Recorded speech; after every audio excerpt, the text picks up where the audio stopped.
Well, I want to welcome everyone that's here live and all of you that are listening to this recording. I'm just so delighted that you've tuned in for Hawthorn University's All About Alumni.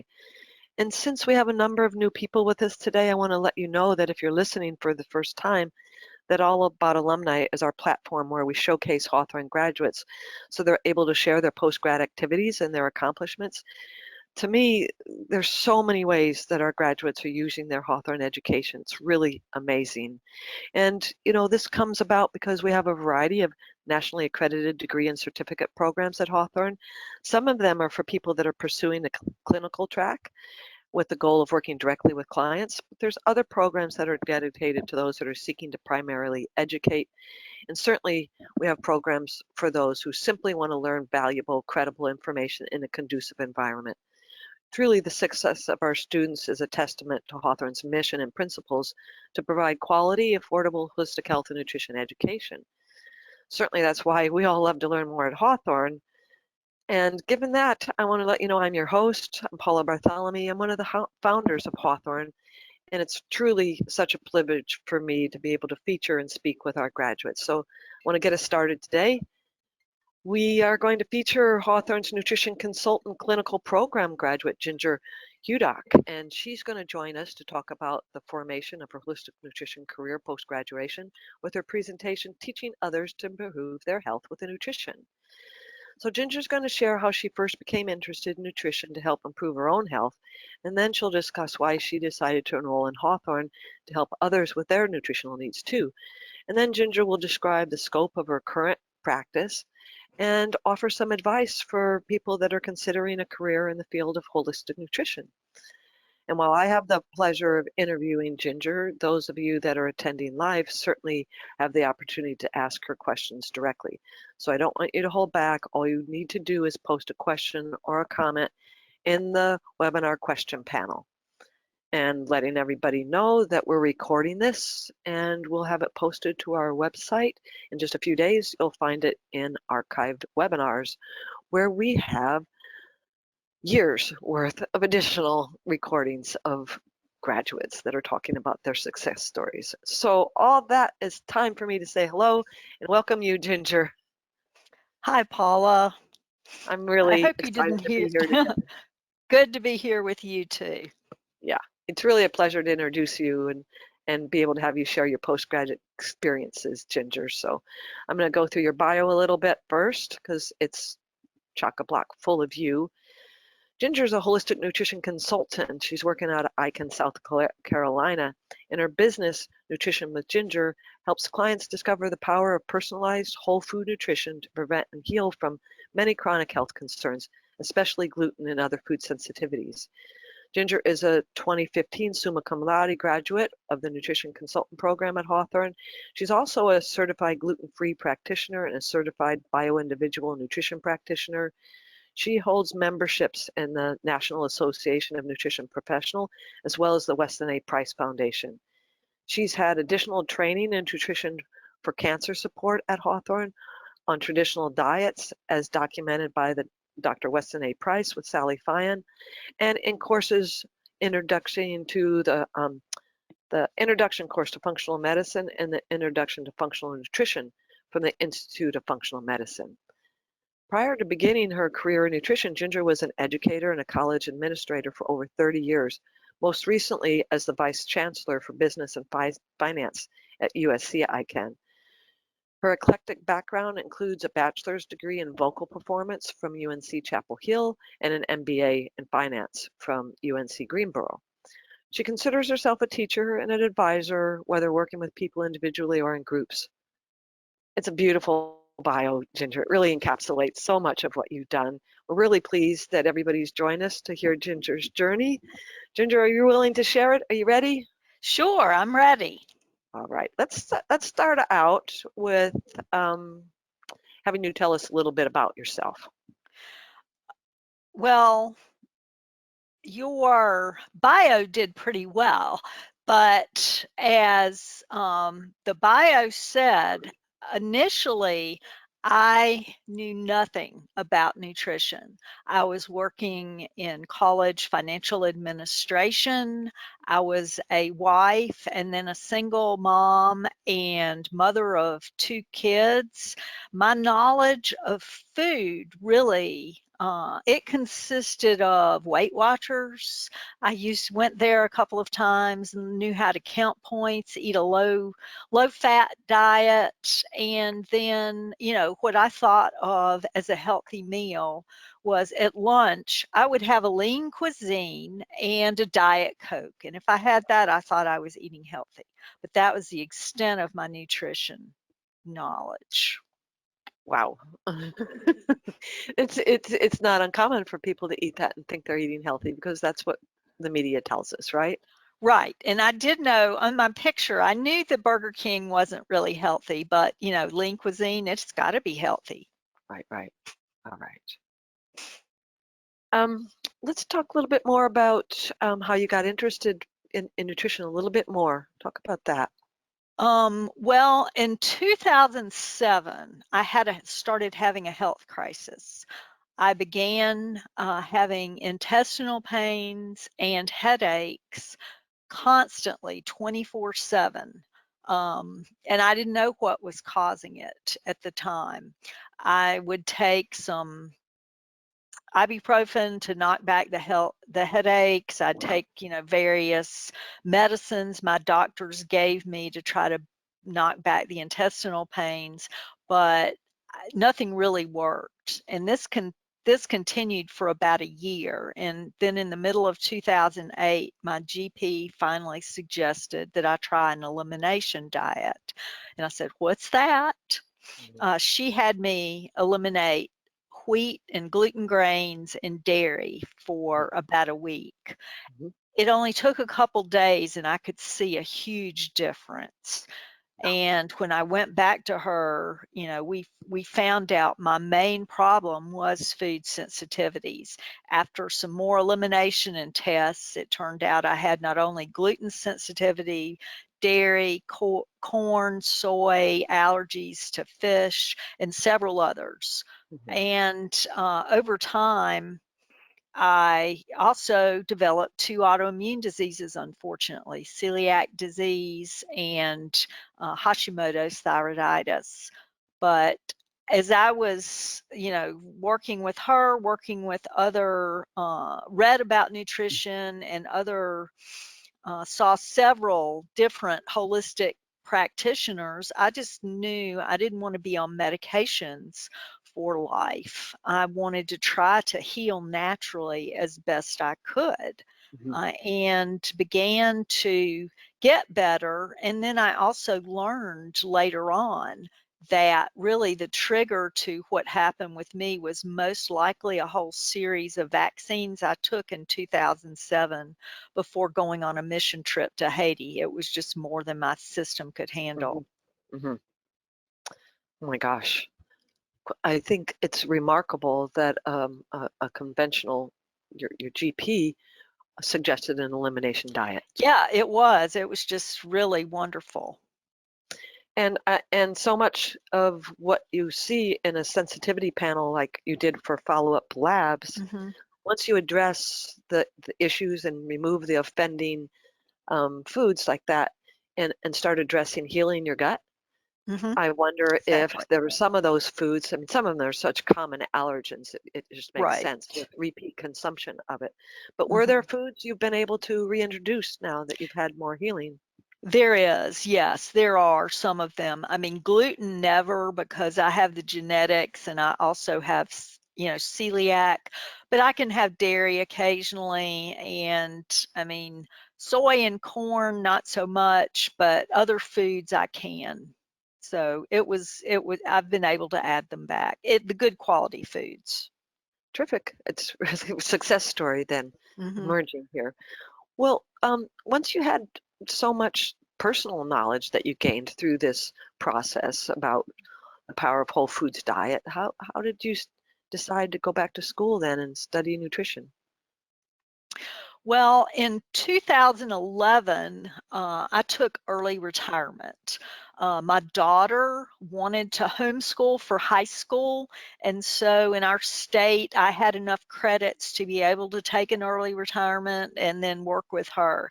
Now, at the time, I knew that I probably would not stay retired. I wasn't that old, and that I'd probably continue working part-time in some way, but I just wasn't really sure. And, after we were home a year or two, I began thinking about studying nutrition because I had seen the power of food to change my own health. And then as I read further, I had seen how so many of the chronic diseases that people have are so influenced by the diet, by eating the standard American diet. And on the other hand, when they change their diets, they are able to heal from so many different conditions. So that made me think about really looking into nutrition as my retirement career. I think it's amazing that it took so little. I mean, it took pain and discomfort and illness for you to come to this, but such a simple concept that isn't available anymore, of the power of food, food as medicine, food for healing, and the commercialization and the food industry's really influence on how people are eating. Oh So yeah. bravo for you coming around to this personally and then taking it into really studying it more in depth. Mhm. So you from that point you must have started looking for schools and how while you were searching for nutrition programs, was there something specific that you were looking for and that led you to Hawthorn? Yes. Well, because I was in higher education anyway for the majority of my career, I was very well aware about colleges, about the process that students would go through looking for institutions. So really my first introduction to Hawthorn came from the Weston A. Price Foundation conference, the Wise Traditions conference that they had in Atlanta, Georgia. Mhm. And that was my first introduction to Hawthorn. I was there and talked to some of the people at the booth there, and so it added Hawthorn to my list of schools I was going to look at. Uh, Mhm. the reason the reason that Hawthorn attracted me initially was the fact that they integrated the Weston Price principles into the curriculum, which I was already very well aware of the traditional foods diets, and so that made me interested. And Mhm. then as I was looking further, Hawthorn, the setup at Hawthorn is very similar to what I was familiar with. They're individual courses. You pay for your courses on a course by course basis, and that's like my college and most traditional colleges. And then also the cost of Hawthorn was very reasonable. There's a wide range in costs and nutrition programs, Mhm. and also many of them are paid for upfront in a lump sum, and I couldn't really afford that. And also I was looking, because this was a second retirement career, I wanted to keep the cost as reasonable as possible. So those were some of the things that helped me choose Hawthorn initially for my study. Well, being a school that's offering education to adults, knowing Yes. adults are busy, there's families, there's jobs, Hmm. it's continuing education, higher education. And so all of those things you mentioned were really important for us to structure Hawthorne and structure our programs around that so that we could make it possible, we could make it affordable. And I think that you should pay for what you're getting right then. So paying per course versus paying Absolutely. for everything up front really Hmm. makes it work. So thank you. Um, I'm wondering if you have any suggestions or advice for other potential nutrition people that are Um, interested in seeking a school or becoming a student. yes, I really do. And this comes both from my Hawthorne experience, but also working in higher ed is, first of all, the student has to figure out what their goals are. Do you want to be full-time? Do you want to part-time? Is this a retirement career? Is this your first career? So you've got to know what you want. And the very first thing I would encourage students to do is to check out the licensing laws for the state that they live in, because they vary wildly. Some states require that nutritionists be registered dietitians. In other states, you can only practice if you have a master's degree versus a certificate. In other states, South Carolina is relatively liberal. You don't have to have a master's degree. For me, I'm able to practice nutrition and give any sort of advice to students, but unlike registered dietitians, I can't take insurance. So, you know, figure out what laws are in your states. Also, and that may tell you what you want. Do you want an undergraduate? Do you want a certificate program? Or do you need to go to the master's level? Some do you want to be certified later on? Because some specialized certifications either require a master's degree or graduation from an accredited institution. Is the program you're going to accredited or not? It can make a difference. And do you want in person, or do you want online, or do you want or need online? In my area, there were not really any good in-person nutrition programs. Plus, with my situation, I really online was the best. So those are some of the things the students need, or prospective students should look into. Anybody that comes into a program at Hawthorn is part of the curriculum is the state laws, so that you're aware of it. And even as the applicant, that information is available for them. And you talk about these state laws. You know, there are groups, primarily registered dietitians, that are working to undermine the field of nutrition and have them be only exclusively the practitioners. Nobody else can. And they've been very successful going state to state and getting these laws implemented. Fortunately, we have the National Association of Nutrition Professionals, as well as the Council for Health Educators, that are advocating and working diligently with the legislatures to get reasonable bills passed that allow nutrition consultants, unlicensed health practitioners, to be able to practice. And it's been very successful. But it's part of I think it's part of our work as nutrition professionals too, is to be involved and be engaged in the field and the politics of it, because it matters so much, not just for ourselves professionally, but to everybody else that we're able to serve. Well, that was great information, Ginger. Can you talk a little bit more about your experience at Hawthorn? I really enjoyed my classes at Hawthorn. Each class was a wonderful combination of lectures, textbooks, journal articles, recent research, and the work that we had to do was a combination of written work, questions to answer, tests, projects, and research papers. And this was I was familiar with this both through my undergraduate programs and my MBA programs, and it's the best way to learn.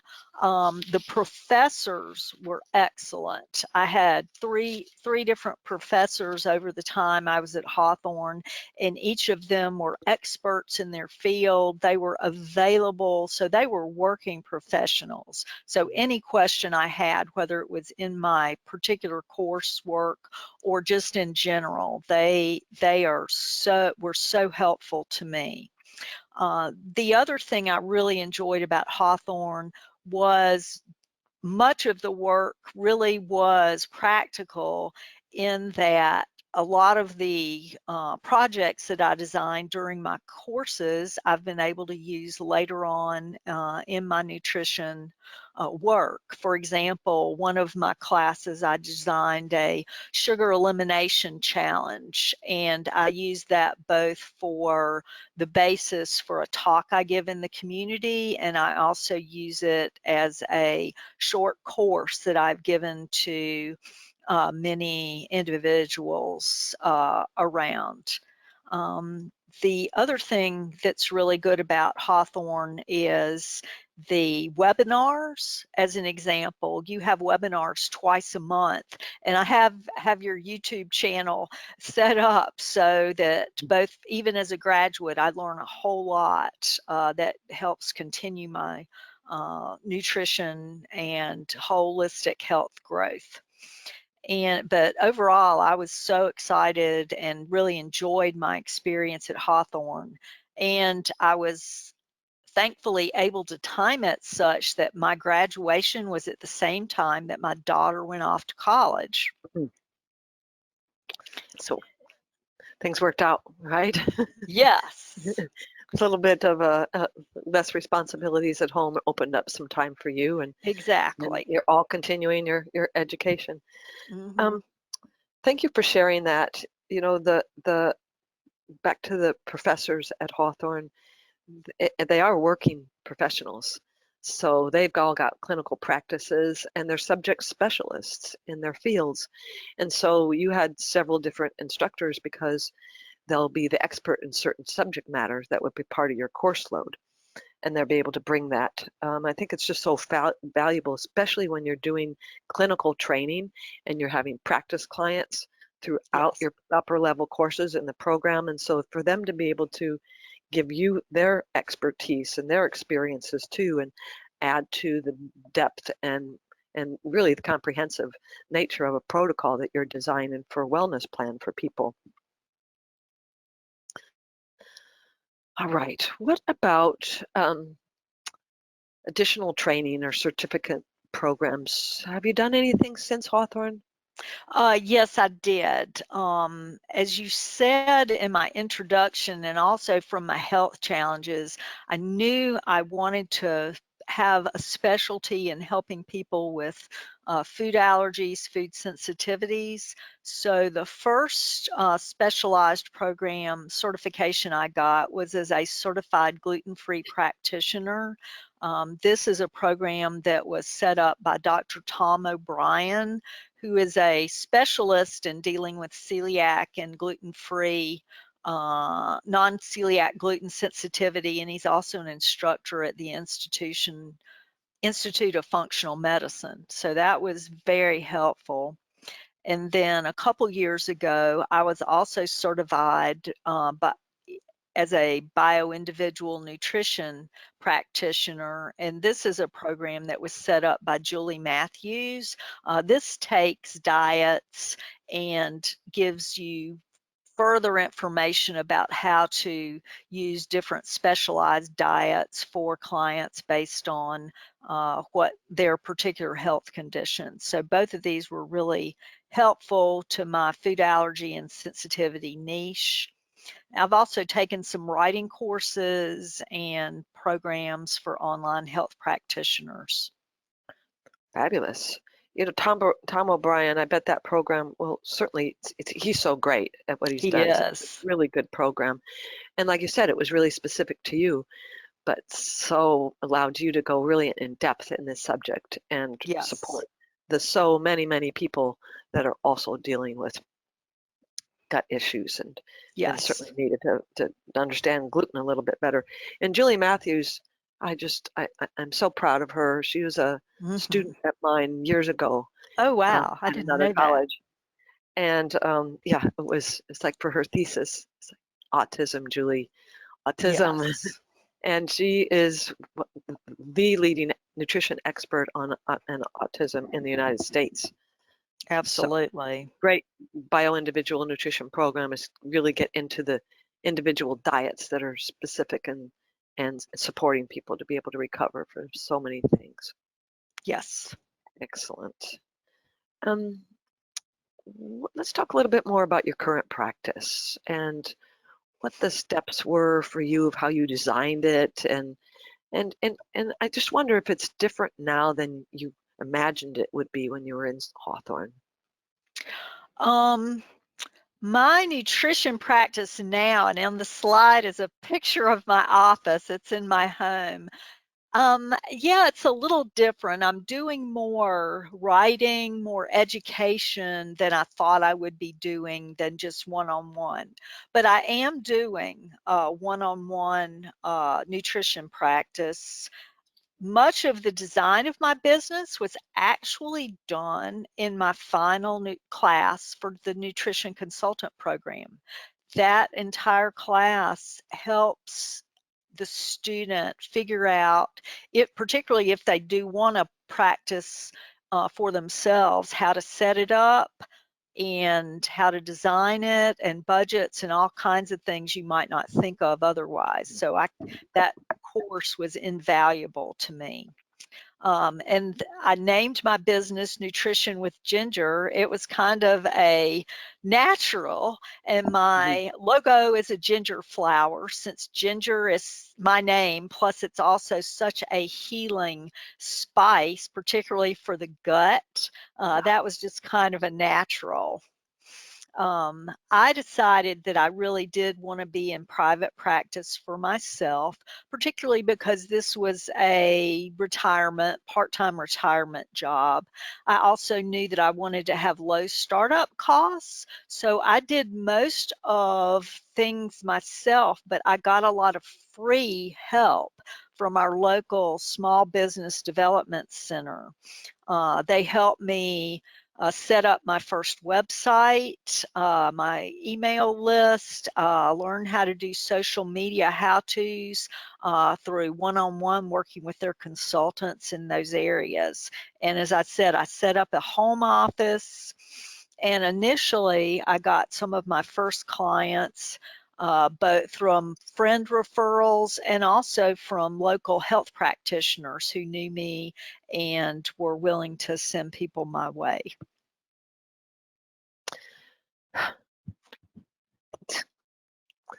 The design of your business, it coming from the business course was your last one. And, Yes, you get all the nutrition foundations in the first, and then you have your clinical courses at the advanced level of that program, and then you get the business course. So yes. put all the pieces together, and so many people, you get the training at other places, but they're like, but then what do I do? How do I do this professionally? And Mhm. so, yeah, I think it's really a valuable piece, a valuable course that helps us think through the steps that are needed and what will fit for what you want or not. Yes.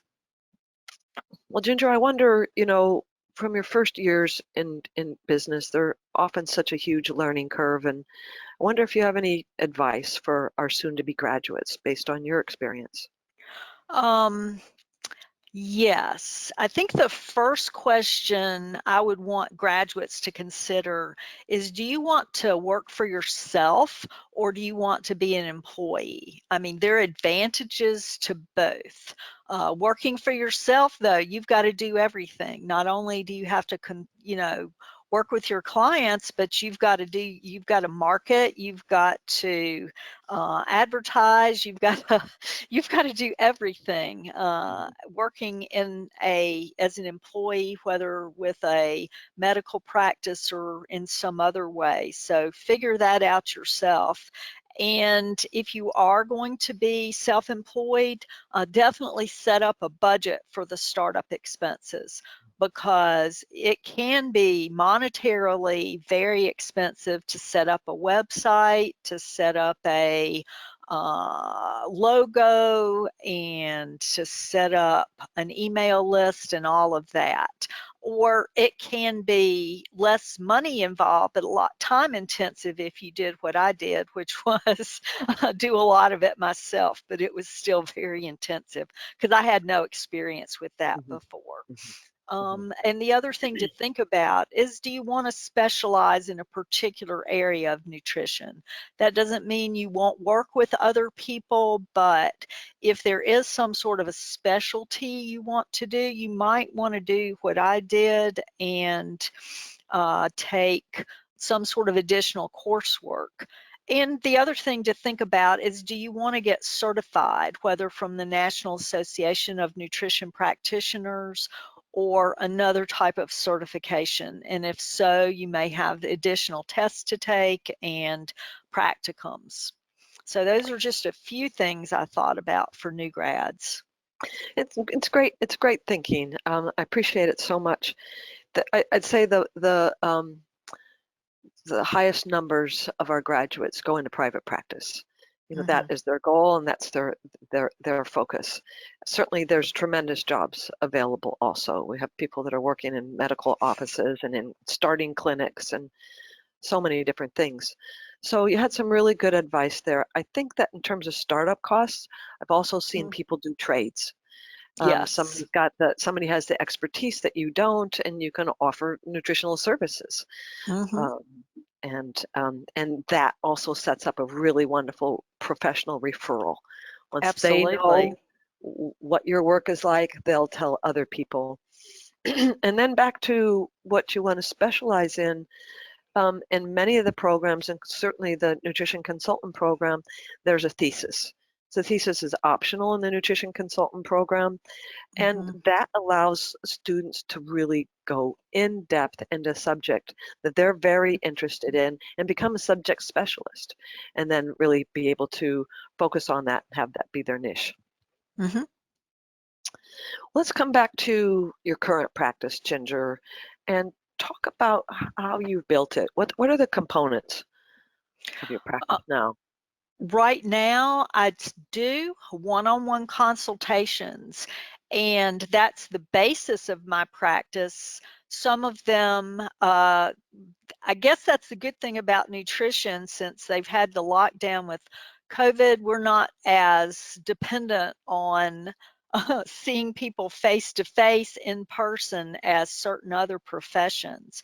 I Yeah. do, have the face to face in person with some people, but I've also done phone consultations and video consultations through Zoom or FaceTime, and it works well. Another part of my program has been some group programs. One entitled From Fatigue to Fantastic.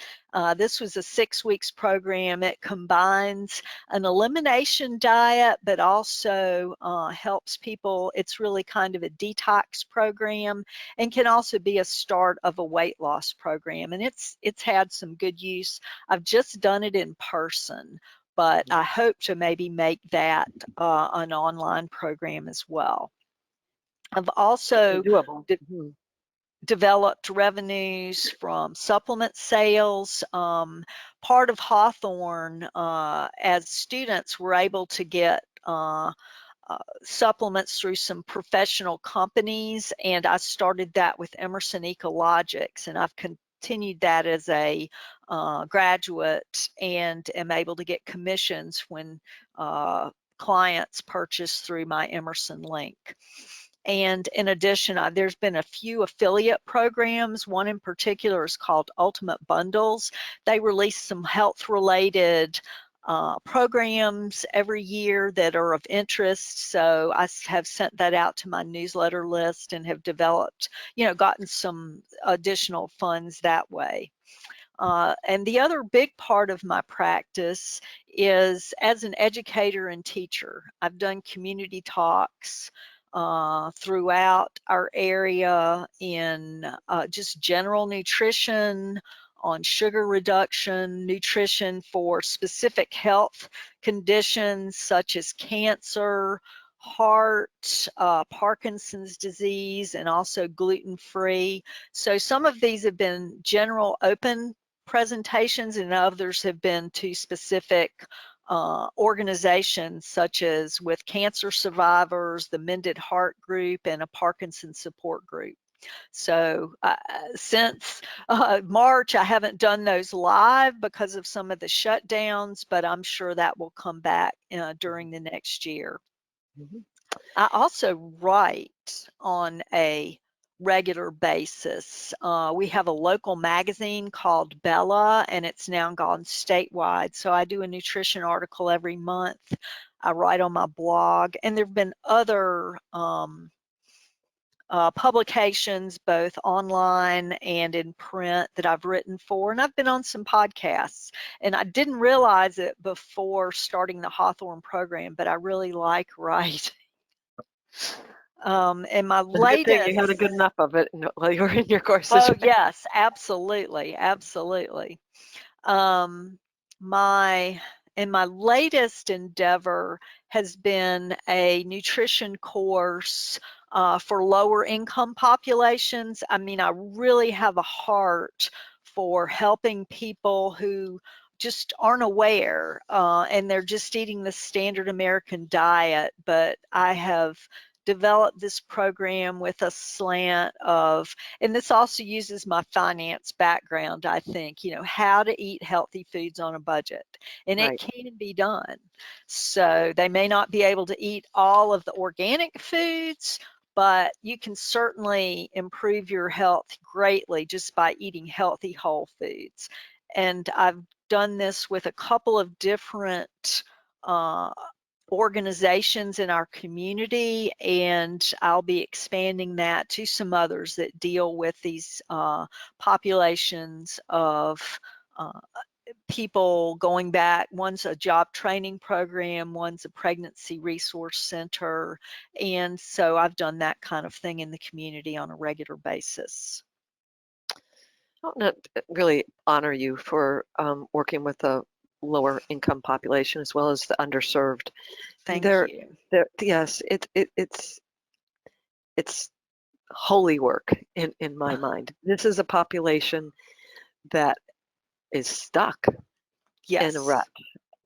Often they have food deserts. They don't have access to quality foods. They don't have the education behind it, and their choices are leading them into the most serious of health conditions: heart disease, diabetes, cancer, and very avoidable. So thank you very much for reaching out to them. It can change a community significantly by bringing them up into a higher health status. Hmm. And also, you work with Parkinson's. That's a really unusual condition. So Yes. how is Parkinson's really personal to you in some way that you are working with Not that? not me personally, but I had a very close friend whose husband had Parkinson's, and so Yeah, that's what led me into that.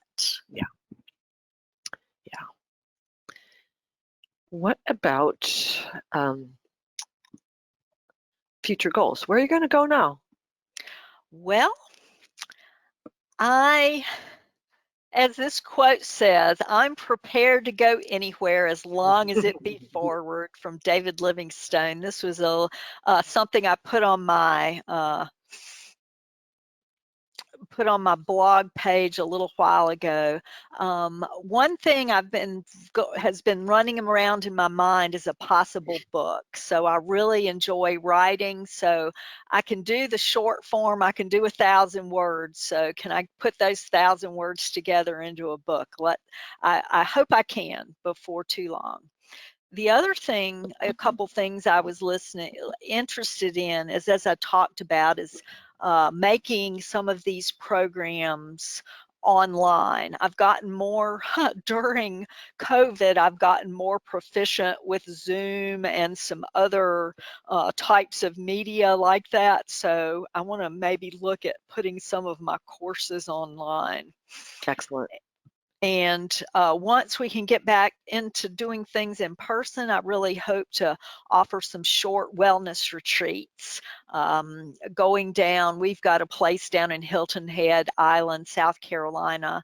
So that would be the perfect place. Maybe take a group down for the weekend and really immerse themselves in healthy eating, exercise, rest, that kind of thing.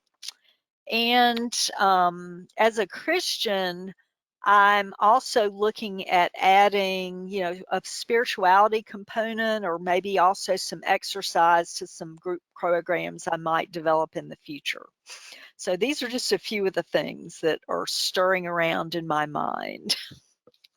Great stirring. He's got a good cauldron going there, variety of things. And I think that, religious organizations, churches have a big role that they can play in influencing people towards health. Absolutely. It's like treat your body like Mm-hmm. like it deserves to be treated, and then show them the Absolutely. way. Mm-hmm. Wonderful, Ginger, just wonderful. Um, I love all of this, but I want also to stay in touch with you. I want everybody to know how to follow you. So can you share some of that? How can people connect with you? Um, Well, I have my email here, which is my name, Ginger Hudock at iCloud.com. And if they've got any questions after this, I would love for anybody to email me and ask if they're interested in going into nutrition and want some more specific advice. I'd love to talk with them. And go on my website, gingerhudock.com.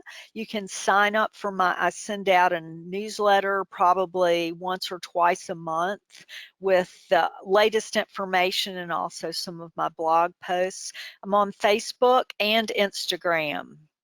So all of these places they can contact me. All right, excellent. Thank you for that.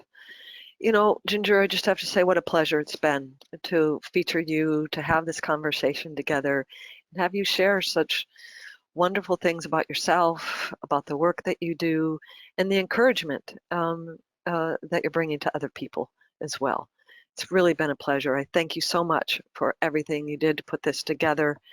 And I hope that you'll visit us again at Hawthorn and continue to share your good works, because you're just starting to take off as far as I can see. There's much ahead for Ginger Hudock. Well, thank you, Paula. I really appreciate your inviting me, and it's been a pleasure to do this.